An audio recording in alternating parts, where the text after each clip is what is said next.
everyone. Welcome to another episode of Freshly Pressed. I'm your host Saurabh, and with me is John. Hello. John, can you give us a brief about yourself, a bit of history? Yeah, I'm John Westhoff. I am the publisher, writer, letterer for Part-Time Comics. I was previously with another company for about a decade, Kingbone Press. So I have about 12 years of publishing, writing, and the lettering experience in the industry. And I've been back with Part-Time Comics for about 3 years now, and we're doing well. That's awesome. Is it your label, Part-Time Comics, or Yeah, it is. It's really just a fancy way to put a name on, my stories that I make with my co-collaborators. It's really just a home for the books I put out at this point. In my previous endeavor, I did publish some other people's books, and it just became a lot to try and really help everyone in the crew kind of reach their goals. It really, became a lot. So as I've gotten older, I had to kind of pare it back a little and kind of be a little more selfish. And obviously, I work with other amazing collaborators. It's not just me, but it really is a home for the stories that I'm involved with. awesome, awesome. I could have just called So it John's Comics, but I was like, nah, that doesn't have any kind of ring to having a name is it. better, isn't it? Yeah, nice, nice. So what got you into comics? What got you interested in the first place? Well, my comics origin story, about 10 or 11 years old, my wonderful grandmother, she worked at a cleaning company. She helped run a cleaning company a couple blocks from a comic shop. She had read Archie and Betty Boop and some other comics when she was a kid, and she's like, "Oh, comic shop, I'll take my grandkids in there." And I saw Eric Larson's cover for Amazing Spider-Man 332, I think was the first comic I think I ever pulled off the shelf where he's jumping at the screen. And I pretty much remember being hooked since. My mom and my grandmother bought me pretty much monthly or every other monthly, and I was like, oh my god, there's stories before this and there's after, and it's just, Yeah, it was, for some of us it just kind of clicks. I've brought my yeah, my kids, and they're like, monthlies, I don't want these books, whatever. yeah, But I was like, oh, this is cool. So I've been, yeah. pretty much going, and I was a Marvel zombie for my first 10 years or so, and then finally started to branch out in my early 20s. But yeah. Do you like, maybe a controversial question? Which one do you like more, Marvel or DC, among the big two? I'm definitely a Marvel zombie, and that was really more, to be honest with you, just I had an older brother who was very into X-Men and Captain America. I don't think he was too much into Avengers, but so we kind of split the books. I was Spider-Man, he was X-Men. I did like Moon Knight. He did, so we kind of just, we only had $5 every couple of weeks, and we would just buy the books we could afford. I never really read DC as a kid. Those Yeah, characters didn't grab me at the shop at the time, so it's no ill will towards them. I just didn't have a ton of experience. And as I've gotten older, I've dabbled a little, but you know how that goes, right? I I really know. only have time for one huge, expansive universe at this point. That's very true. Very, very true. No, I got introduced myself using from X-Men, and then I got into Superman a fair bit. Um, I don't know, like at that time we didn't get sequential stuff. But like in India, we had very like it was very hard to collect like a monthly ongoing issue. Apart from like Phantom or Mandrake comics, very few had like this ongoing monthly things. So like Uh, we always used to get some like wait for back issues to show up, or like those gaps to get filled in for whatever obscure reason. After like a few years, I got so into Firestorm. I don't know why. I absolutely loved that character from DC, and like, yeah, it was one of those things.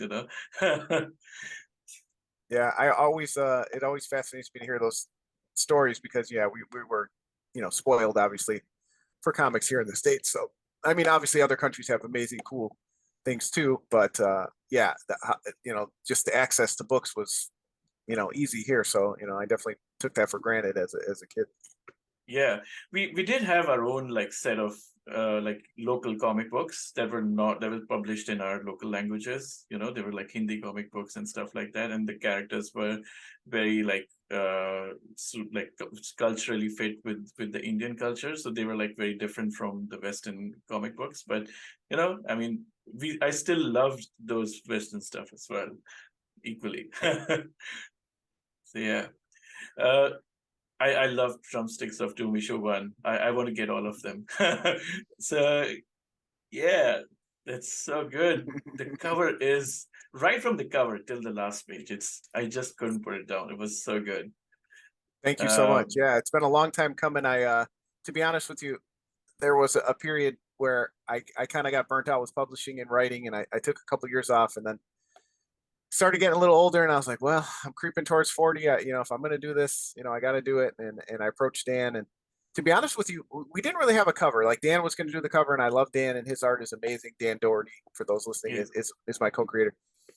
But I wanted to kind of bring in somebody to really kind of attract attention to the book, and somebody's art I liked, and we'll get Dan on plenty of covers in the future. But I just thought I had this idea for this image, and it's an album cover by the band Manowar.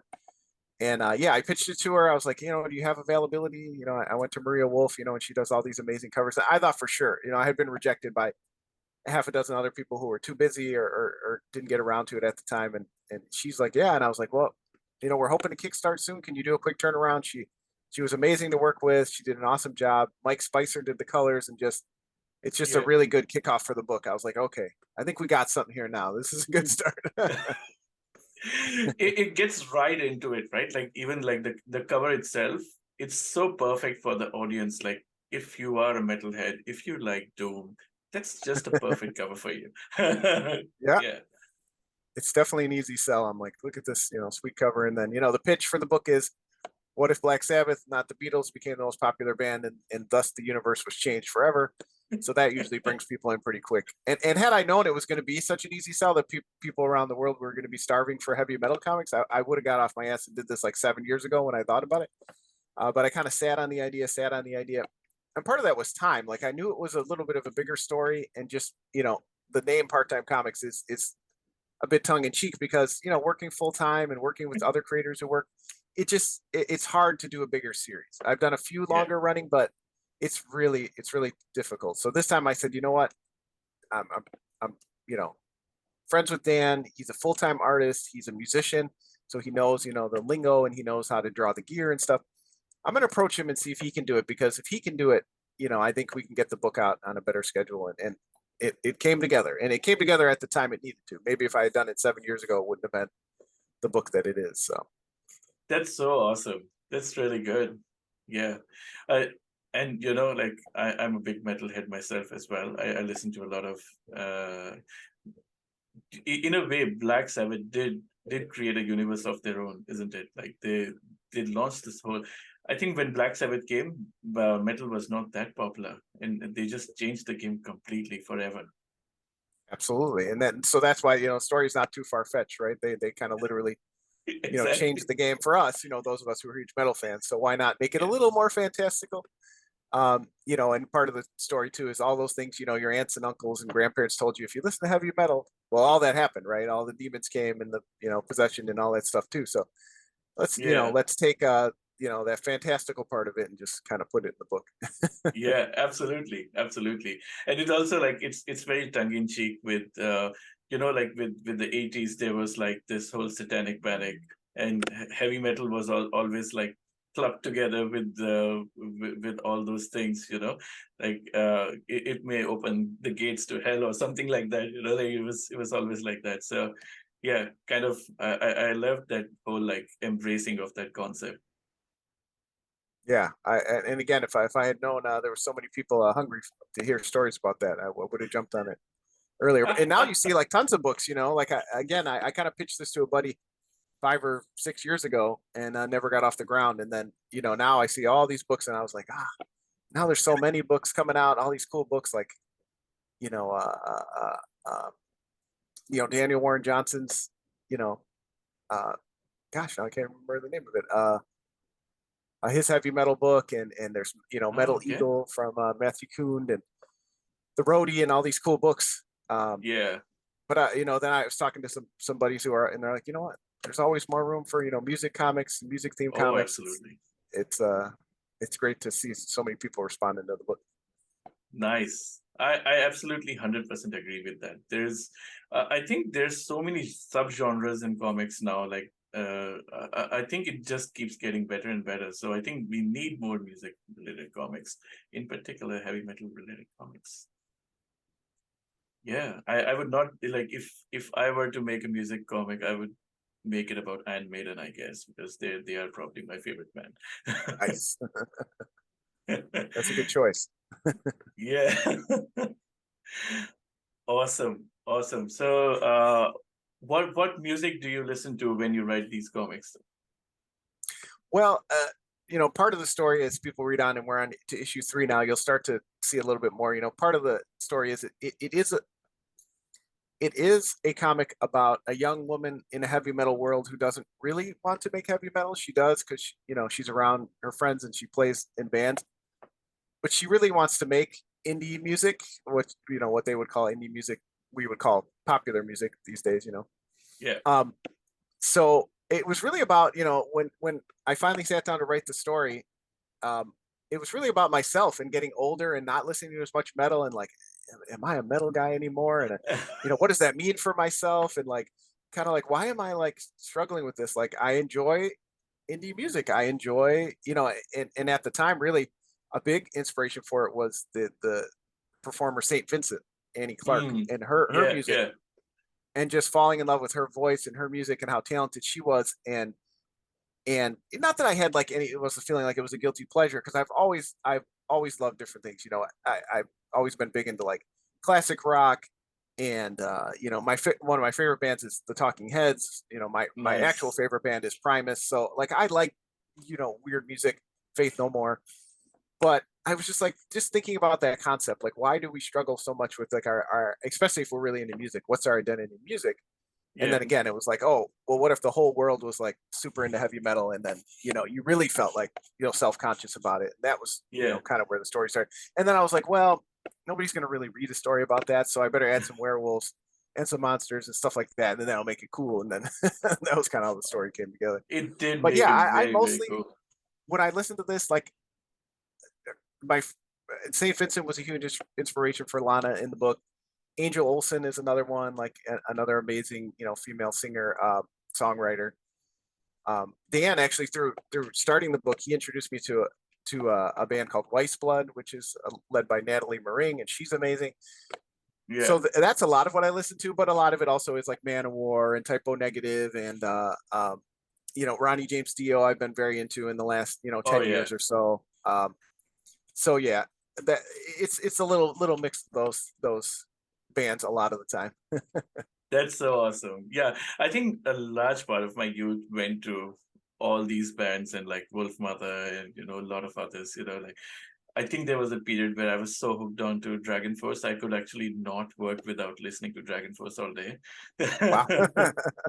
It was just because I work in software and I am in my chair all day. So one of the things that actually keep me focused is listening to music that could just let me drown out all the other noise, and heavy metal is just perfect for that. Like not just like one genre. Heavy metal is so many genres, but in Sure. itself. But yeah, listening to like Iron Maiden or Dragon Force or Black Sabbath and all these amazing bands all day is while working just helps me be productive so much.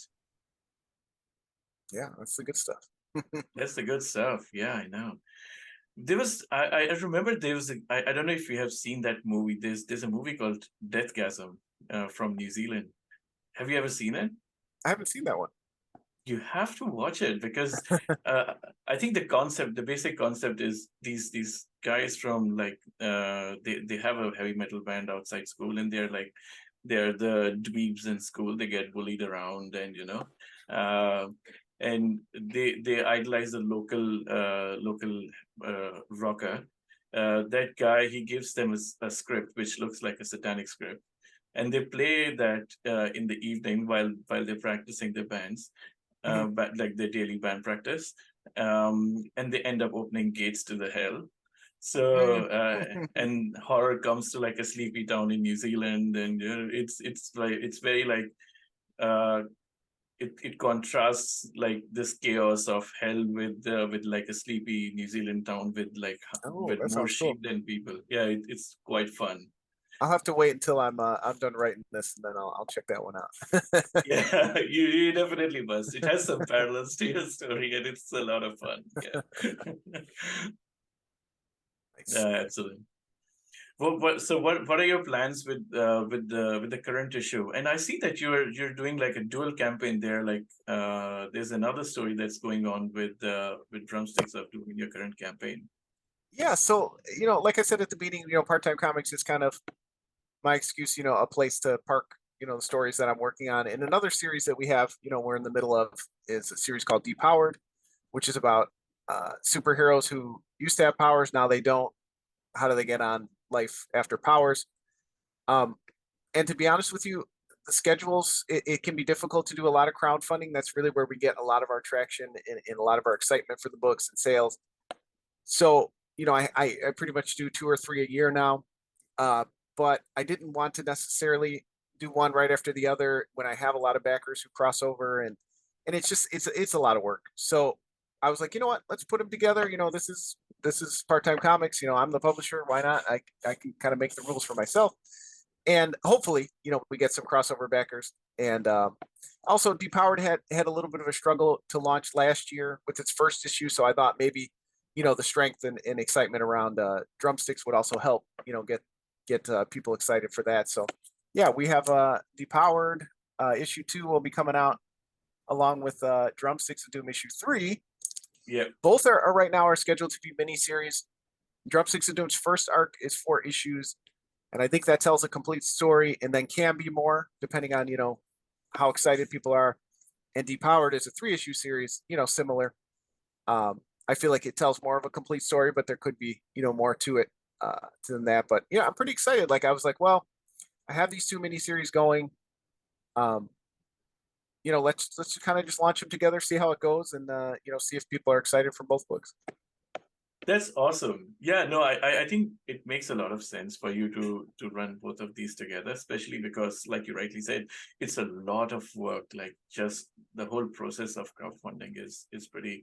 I find it very daunting to start with. Like just getting all the email lists together and get all the engagement together, till like it's a race to the like until the last moment. So Yeah, I think this is my 14th or 15th I've been involved in, and oh, yeah, wow. each time I click that button, I'm like, I got it, and then like 2 weeks in, I'm like, why the hell do I keep doing this? It's totally monopolizing my life. But some of it you learn some things. It starts to just kind of be part of your life. So if you're used to kind of being on the internet all the time and Yeah, and promoting and stuff like that, as I am, it's not so bad. But then you get to the shipping phase, and again, you're like, why do I keep doing this myself? Someday, hopefully, we'll get there where we have these huge $10,000 campaigns and we can have somebody help us fulfill. But there's yeah, also something nice about packing up someone's package and recognizing their name and being like, oh, they backed the last book, and let me sign their book, or do something like that. Or there is something nice about being kind of a small business like that. yeah. That is true. I actually love receiving a book in my mail as well. Like it's just this, and you can see when someone has packed it with care and how much like love they put into it. So it definitely feels very wholesome once you receive a project that you've packed on Kickstarter or any crowdfunding for that matter. Awesome. I think there's a very like I think one of the favorite questions I have as well is what are the like top 5 pop culture things which you might have already said that you're most influenced by in your work, not like maybe beyond heavy metal or doom, which we obviously know now. But yeah. Well, we did a tribute to the Simpsons TV show, which don't sue me, Fox, Disney, last year. Um, as Ozzy Osbourne says, there's no such thing as bad publicity, right? So maybe I was hoping for them to get our name out there. But yeah, that was one where I was talking to a lot of fellow comic creators and realizing how much we all love The Simpsons and how much it really influences so much. I mean, Yeah. I basically quote the show every day, and I have close friends who that constantly text and things back and forth. And to do a book that was like a tribute to the comics of The Simpsons, like in the Android's Dungeon comic shop, was really fun. And that's the one that always comes to mind. The That's so Simpsons, amazing. um, obviously, again, heavy metal, especially metal of the early to mid '90s. I was very into bands then. That's a huge influence on me. Anytime somebody mentions like Faith No More, Typo Negative, Fear Factory, Cannibal Corpse, Yeah. stuff, bands like that, I just Yeah. Yeah. I get excited. Oh, I want to talk to this person who's into the same things. Those are the first two that jump out to me. I'm a pretty big fan of Breaking Bad, Better Call Saul, but it's definitely not Nice. in my wheelhouse as a writer. I'm not that intense of a writer. I definitely lean more towards the humor side, Yeah. like a little more lighthearted. But those are some that kind of pop out right Mm-hmm. away. That's amazing. That's amazing. No, that's great. And then there's like a slight segue. What kind of characters attract you, or what kind of characters do you want to write? Like, what do you feel are the characters you're very close to? I'm a huge sucker for like the reluctant hero, and maybe too much. Like maybe my stories are starting to have a similar feel because I always have characters that are just like, I really don't want to be here, but I guess I have to do this task that's in front of me. And every time I write a story, I'm like, God damn it, you did it again! Like, can't you write somebody that's like super cocky and just like, I got this, and it's like, Yeah, that's just not me. So I yeah, yeah. So those are the kind of the stories that really they jump out to me. Yeah. that's awesome. No, and it kind of shows, I think, the central character in your book. She's pretty much like that, And like you said, she doesn't want to do metal. So she wants to do more indie music. So yeah, Yeah, she doesn't want to that's do metal, and she certainly doesn't want to enter into a spiritual war against heavy metal. That's for sure. But we all got problems, and we got to solve them, right? So no, that's amazing. I also like the whole alternate, no, alternate history, or like alternate timeline aspect of the book. Like you have like some newspaper clippings and things like that. They're like really, it adds a beautiful texture to the world. Like world building as an aspect of the book as well. yeah, and I wanted to add a little more of that to issue 2. We ran out of pages, but hopefully we'll see in future issues if we can do some more of that. That's been fun. That's amazing. That's amazing. I think with these two stories, Depowered and Drumsticks of Doom, you have like two really different kind of like stories in both like uh the texture of the story as well as the kind of stories they are, right? So what kind of stories in future should people expect from you? Well, a lot of emotional stories. I'm an emotional man. I like the emotional beats, but like I said, I like my humor with it too. So I like to be a little bit more lighthearted before I hit you with the heavy feels. Um, you know, it is that kind of, what do you call it? That cliche that always comes up. Write what you know. So our first character with part-time comics was a social worker who works with children who are possessed. You know, that was child possession services.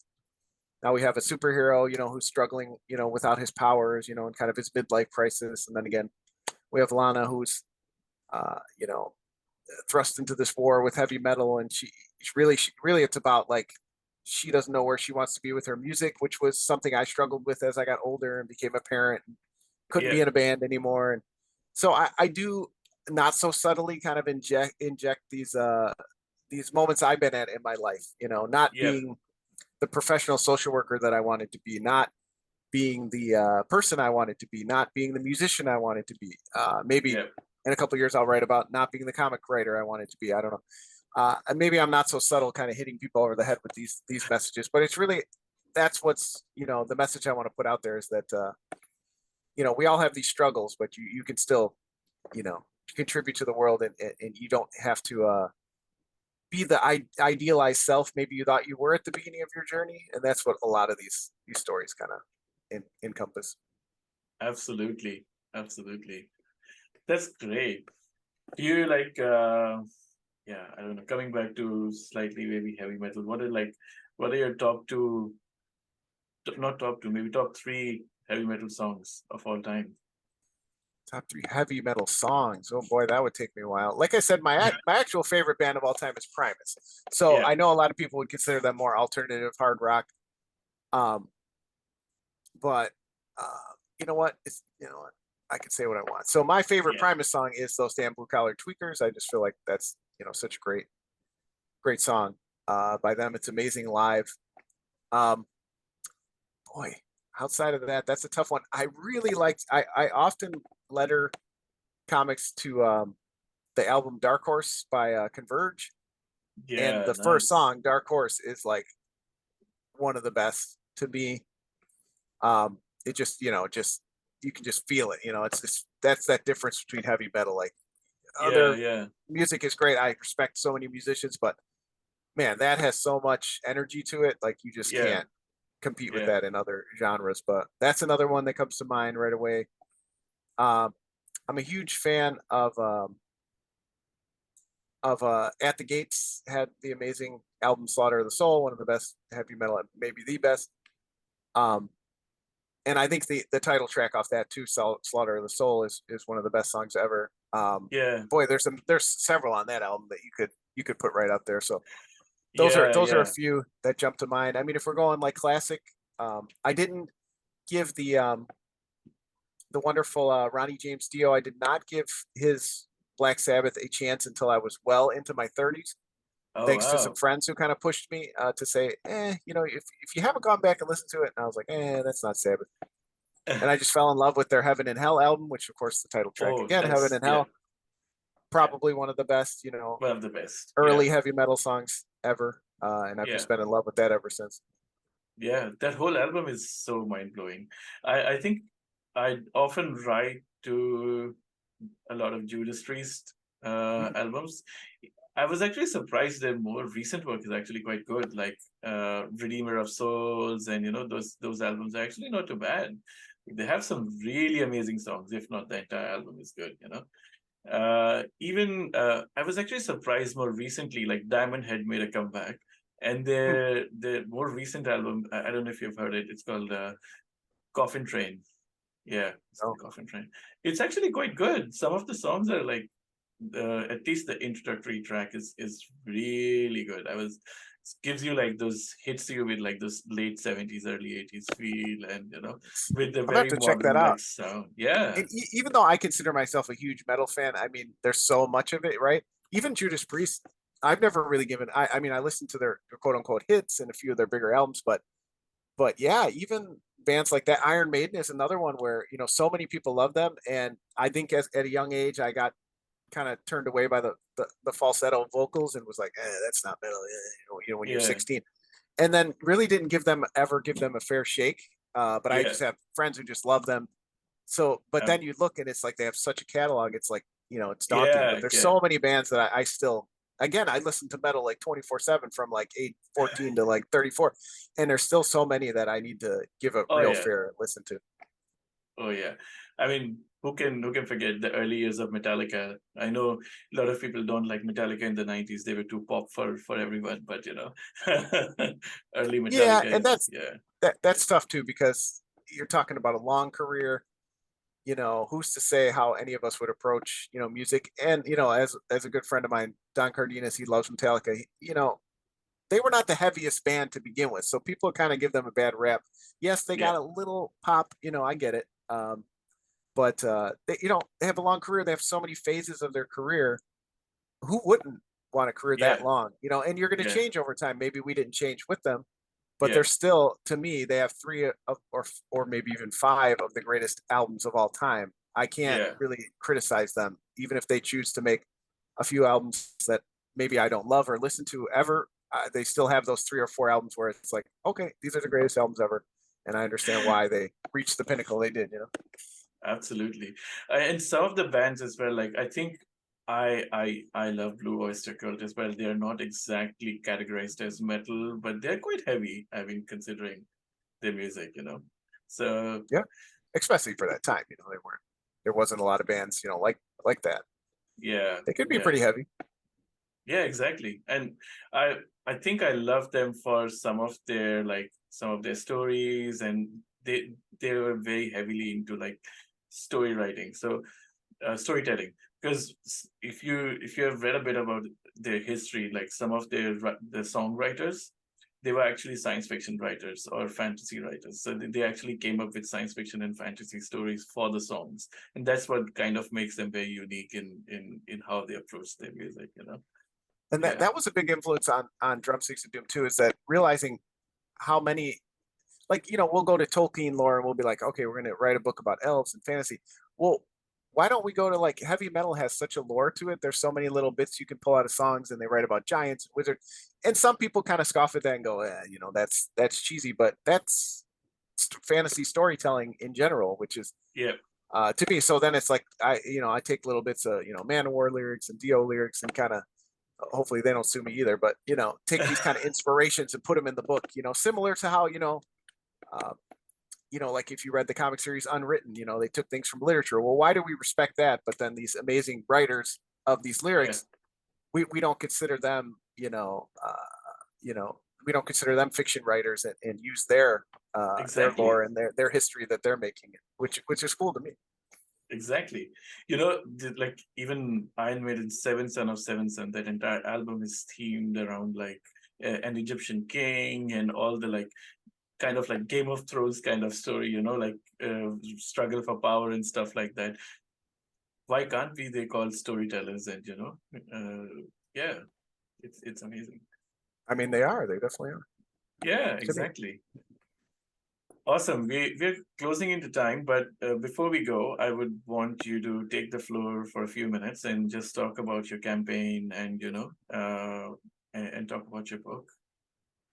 Yeah, no, I appreciate the time to chat, and it's always nice to meet fellow comics and metal fans out there. I appreciate you inviting me on the show. But yeah, again, I'm John from Part Time Comics. We're Part Time Comics with an X on pretty much all social media. Um, Linktree / Part Time Comics is the best way to find our latest crowdfunding store. All the links, YouTube channel, all that stuff is there. But yeah, the latest campaign, again, we have 2 miniseries now here in full swing. We're at the time of this recording, we're about uh, a third of the way into the campaign, and we're about 2/3 of the way funded. So we're doing pretty well. It, Again, each series is kind of coming to its conclusion and hopeful trade paperback. So this is a real critical time, for a small press company. If we can get the funding, then we're, pretty much sure we're going to get through the trades, and then those, really support companies like ours to make more books and make sure my collaborators get paid, and we get books out there in the world. But Drumsticks of Doom, again, Black Sabbath, not the Beatles, became the most popular band in the world, and thus the universe was changed forever. But Lana just wants to make indie music in a heavy metal world, so it follows her as she finds a magical pair of drumsticks and is thrust into a war to keep heavy metal at the top of the charts. And then Depowered is the story 20 years ago. Some people got superpowers, and 10 years ago they lost them. And this is what happens after. So that's the story of Dwayne Dax Jackson, and his kind of struggle with not having as good of powers as his peers, and not being able to make a living after the superhero thing ended. So that was again, our other miniseries that's going now, and they're both on Kickstarter. So we appreciate the time to kind of talk about them today. Awesome. Thank you so much, John. And everyone, please check out the campaign. We'll share it on Twitter, on Instagram, and on YouTube as well. Do back this campaign. It's a whole lot of fun. Even if you don't like heavy metal and or doom, it's still a beautiful story. It's still a very fun story. The characters are very grounded, and I think you will enjoy it a lot. So yeah. Well, thank you so much. And for us little guys, we understand not everybody can put their money down. Things are tough all over, but the shares really help, especially on social media.